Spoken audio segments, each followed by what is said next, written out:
Lance Corporal Ryan, how long have you been in the army? Tell us your story. Well, I've been in for 7 years now, so I left a football academy at 18 to join the army. I was kind of bored one day, so I decided to go down to the recruitment office and scare the living daylights out of my father when I told him I was going in. But no, I've seen two tours of Iraq, one of Afghan. I've thankfully pulled through all of them, and I'm here now doing something I never thought I'd ever do in my life, you know what I mean? Which is sing. Well, and you got such a great voice. Let's start with you. How did you know you could sing? Was it just by accident?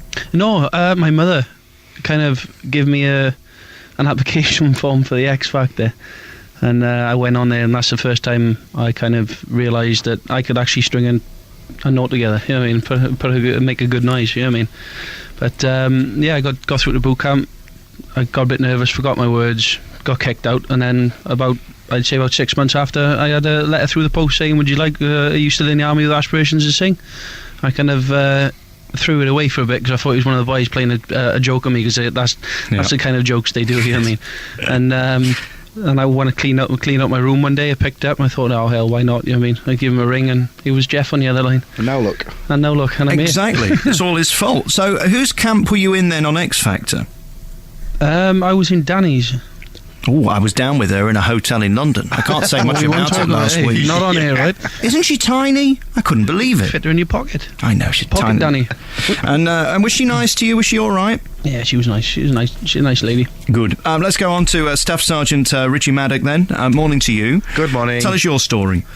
Well, I've been in the army now for 22 years. Quite some time. I left home at 16 and I did 2 years training to be a musician in the army, and then at the tender age of 18 I got took out to the Gulf War in 1990, spent a few months over there, and then since then I've been travelling around the world, Bosnia, Falklands, all over the place, doing a little bit of music and stuff. And being in the music side of the army, I always sang a little bit, and then same situation as Rye. I got given a letter came through the post, and I did exactly the same as him. I went, yeah, all right, kind of screwed it up and threw it over my shoulder, because if something's too good to be true, it normally is. So then I think I went out for a run, and I was thinking about it, and then I gave the same guy a call, and then like Ryan said, the rest is history. We're all still here. We're still in double platinum album, our first one, and hopefully the second one will just do as well. Very nice. And finally then, Sergeant Major Gary Chilton. How are you doing, Sarge? Well, 27 years ago. Oh man. It's very much similar story to Richie's, actually. When I was about 16, I saw these marching bands going up and down. I said to my dad, that's what I want to do.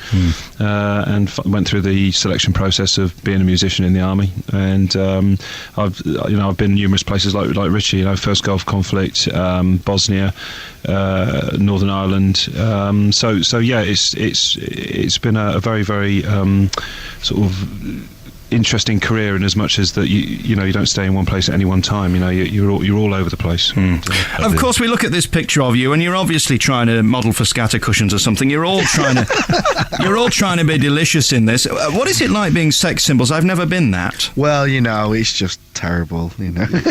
Sex symbols. Yeah. I can't be too much of a sex symbol. The missus will kill me. Oh, yeah. Really? So are you all taken then? Yeah. Yes. Yeah, well, that's ladies. Sorry about your luck, but keep trying. I worked for BFBS for a short while, and I didn't go in service. I was just over in Germany entertaining the boys, and the one thing that amazed me about it was the camaraderie and the humour. That's what you're renowned for around the world, isn't it? Oh yeah, the humour is some of the stuff we used to say to each other when you're right on you're right on your backside, you're down in the dumps, and someone will just tell you a joke or take the mickey out of you, and someone would think it's really quite cutting. For everybody else, for soldiers, like, yep, nice one, and you get up and off you go again. Yeah. And in terms of the reality of what you do, of course, it's very dangerous. How do your family cope with that? That always amazes me, that they wave you goodbye and off you go, and 6 months later you come home. Well, basically, my everybody in my family's been in the army, literally, all my brothers and stuff, right? So it was a case of my brother went to Iraq, he came back, then I went to Iraq. I came back, then he went back to Iraq. I mean, so my parents have dealt with this for, I don't know, years now, because we've had both brothers in the army. My father was in the army, my grandfather. You know what I mean? So they've had all the experience of watching people go away and stuff.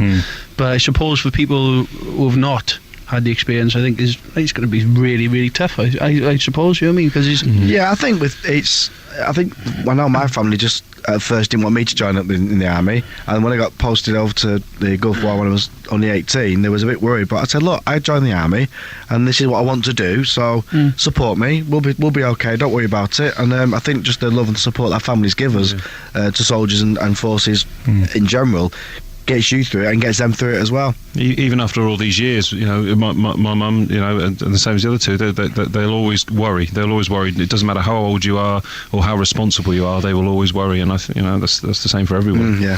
You see, I like a Malmaison. I like a nice hotel with beautiful hand creams and nice towels and all that stuff. I like that as well. Yeah, we like that as well. But I mean, your life isn't that glamorous, is it? And seeing some of those pictures out of Afghanistan and Iraq in the old days, it's not that great. How do you deal with that? The fact that you're not really pampered and you've just got to get on and deal with it. There's nothing better when your well freezes over in the winter in Afghanistan. You can't have a shave for a good 2 or 3 months. You know what I mean? And it's brilliant. I wouldn't ask for much more. See, that's like what we're talking about. It's humour. It's just you've had good training. You know what to expect. You're out on ops. You don't want a nice Malmaison. You know what I mean? You want you get on with it. You do what you do. That's what you train for. Some days that's all you want is the inside of your wagon just for a bit of warmth.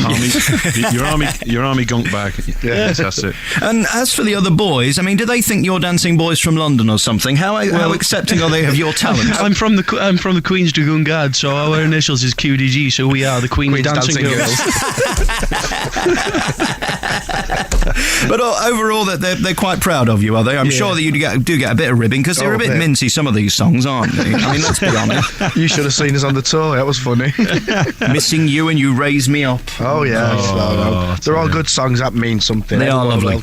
Everyone will listen to it and get what they want out of that song. Before we go, I just want to get your take on the defence cuts that we're hearing about today. How do you feel? Is it a disappointment to you, or is this just part of life? Well, to be honest, we haven't seen anything in the papers this morning at all. What